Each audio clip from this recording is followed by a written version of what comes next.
Why you had to hide away for so long? Where did we go wrong?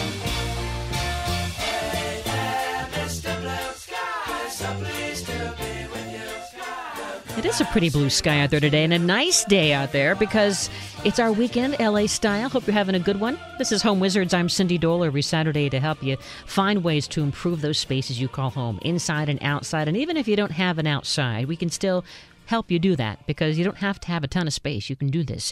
888-KFWB-980 is the number if you'd like to join on in and say hi or ask a question. 888-539-2980. Jill Morganelli is with me. She's a pro when it comes to all things gardening, and while she also does a lot of private landscaping jobs, right now she is focused on the LA County Arboretum, making it all come together, and teaching classes and keeping the grounds looking beautiful. And what else do you do at the Arboretum? Oh, as if that's not enough. Yeah, we do a lot of community outreach. We do a lot of education to the public, which is kind of the things that we've been talking about. Those are really where my interests lie. How can I teach homeowners to take the techniques and the skills that I have, that I use to keep a place like the LA Arboretum, beautiful, thriving, and happy, and we can bring them into your own backyard, and you can use these tools and techniques to create low water use, sustainable, vibrant, full of wildlife What kind of sprinkler system do you guys have, or watering system do you have at the Arboretum? An old one, Cindy. Yeah? Yeah. One of my responsibilities Awkward? Is that awkward? No, it's pop-up head sprinklers. It's rainbirds. It's a lot of hand watering. There's huge areas that are not irrigated, but it's an old system. And one of my responsibilities now is to work on the irrigation for the foundation gardens. And it's quite a challenge. But we do have pop-up sprinklers and, the rainbirds and things like that. But some of the new installations that we have to do, we really have to hand water them in because we don't get even irrigation. In your own backyards at home, you don't have those problems. I think the biggest problem at home is overwatering, not knowing how to use the system that you have, or letting somebody else lay water down in your garden. And they have a tendency to put way too much water down, even for the moderate water use plants. And the soil at the Arboretum. You guys have all different kinds of soil, don't you? Well, soil building is kind of my thing. You like to get your fingers dirty. I love soil building. I love soil building techniques, and that is always a concern because my theory is that if you've got it going on underneath, the plant and in the soil, if you've got a good soil building program that is going on, nourishing the plants, keeping the plants healthy, everything that's above the ground is really negotiable. If you have an infestation, theoretically, it should be manageable as long as the plant is healthy.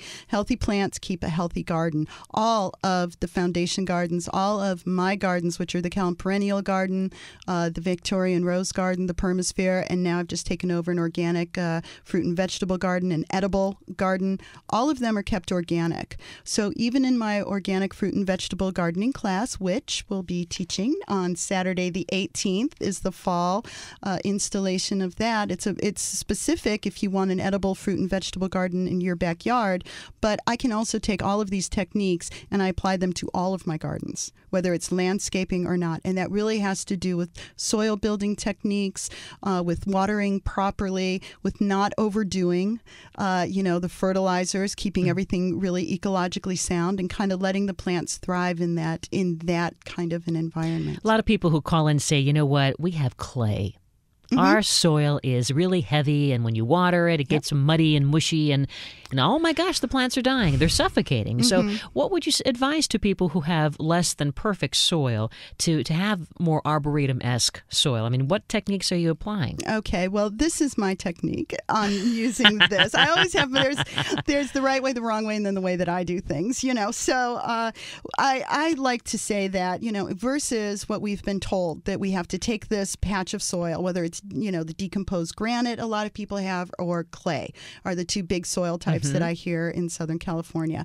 And they say, throw a whole bunch of organic amendment in there, cultivate it, turn the soil really, fertilize it well, put your plants in there and mulch it.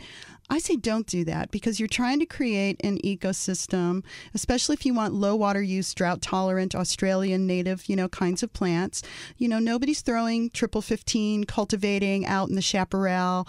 Nobody is laying water down, in the desert and in the, high desert environments. So instead of trying to change your soil to suit a plant that really doesn't belong there to begin with, how about you try planting some things that work very well in clay soils, that actually thrive in clay soils, that you don't need to. I'm also very low maintenance kind of gal, so why don't you plant something there that doesn't need a lot of fertilizer, doesn't need anything like that, needs a little bit of mulch, and once it gets into the clay soil is absolutely going to thrive, lay down roots, and do very, very well there. So don't fight nature, work with it. Work with nature. So what are some plants that would work in clay soil that are, low water use? Oh, you can plant a lot of, acacias that are in clay soil. Most of the low water use plants, believe it or not, although you need good drainage, and this will be how you lay down water in it. You don't want to drown these plants because you want one nice, deep, long, slow water in clay soil. And you can plant things from Australia. You can plant the acacias.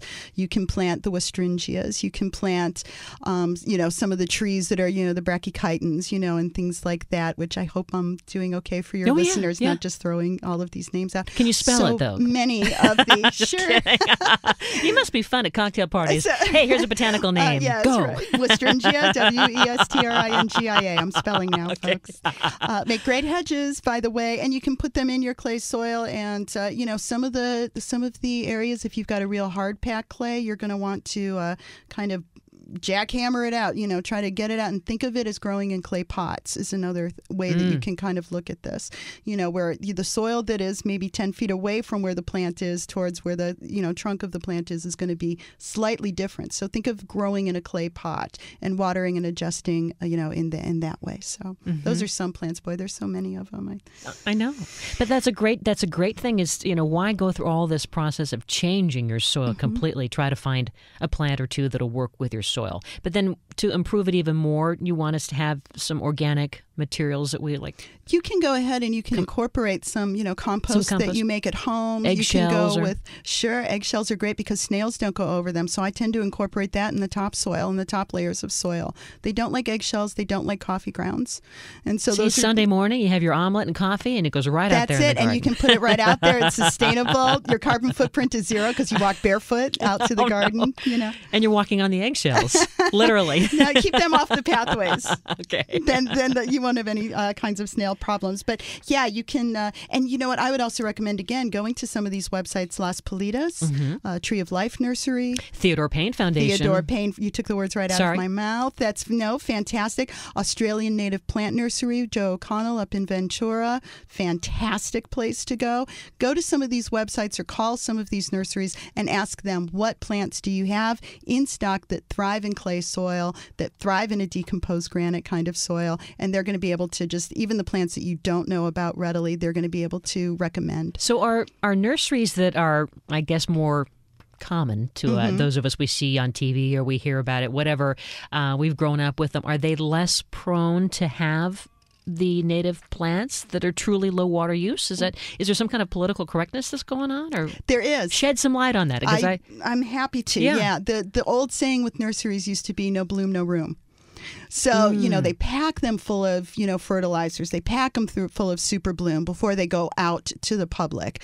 You see a lot of those little blue BBs that are in the soil that are the slow release triple 15, kinds of fertilizers, and they jack up the plant, and then you take it into your yard and you put it in, and because it's off of this now when it's into your yard, it's like on a caffeine high. It's like on a caffeine high, and a lot of these plants don't transplant well, and they die, and they do things like this. So what you want to do is you want to, make sure that, again, that you're not jacking up the plants, but or buying plants that are heavily fertilized. In nurseries, it used to be that the low water use plants were there, but they were kind of mixed in with everything else, or they were all kind of shoved in the back of the nursery. Well, they look terrible, They looked terrible compared to everything else. They're in the back of the nursery, or you had to go to a destination nursery, like Las Politas or Tree of Life, to, find these plants. Interesting. So really, but now, because of our water restrictions, go. Because of these water restrictions, I'm finding that village Nurseries is fantastic at this too, and they've got a great line of low water use native plants. They'll bring them right up front and center. When you walk into the nursery now, those are the plants that you see, and those are the aisles that you see, and they've got them. So there has been a shift. And I'm all for it. So I had never heard that. That's really interesting. So we have to be really smart because, I mean, I love shopping for plants, but we can't just go and buy the plants until we have so much thinking done first. And it's so much easier just for the average customer to walk in there and go to the drought tolerant section versus trying to find them in amongst everything else.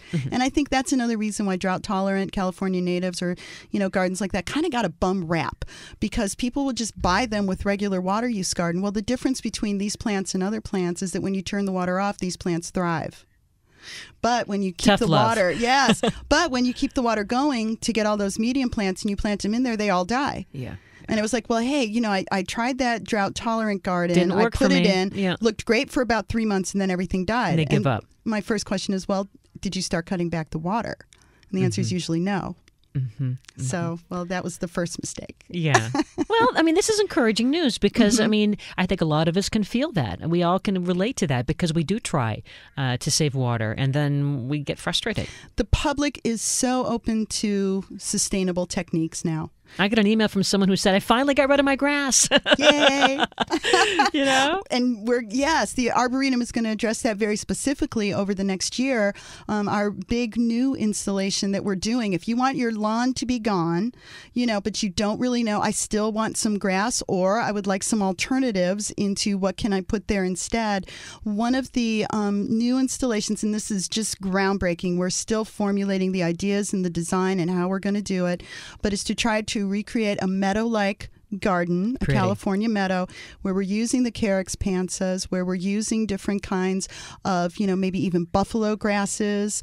We're going to be using sustainable techniques of water harvesting and irrigating from the water that we harvest, during the rainy seasons, techniques of permaculture and native grasses, non-native grasses, all low water use so that people can walk through the gardens, experience this, and bring it to their own homes, and then of course where to find these plants. And we're talking a lot about where to find these plants. Wow, you just threw a lot of stuff at me just there. So we have water harvesting. Water harvesting is ideally if you're in a rainy climate, I'm guessing. You're collecting rainwater, right? And rerouting it. And I hear a lot of different things about, maybe it's not appropriate in Southern California to talk about water harvesting, but I think it's the most appropriate thing to talk about water harvesting. So far, our laws and our city codes and our building codes have been written such that you want to get water off the property as soon as possible. Everything drains into the city drains.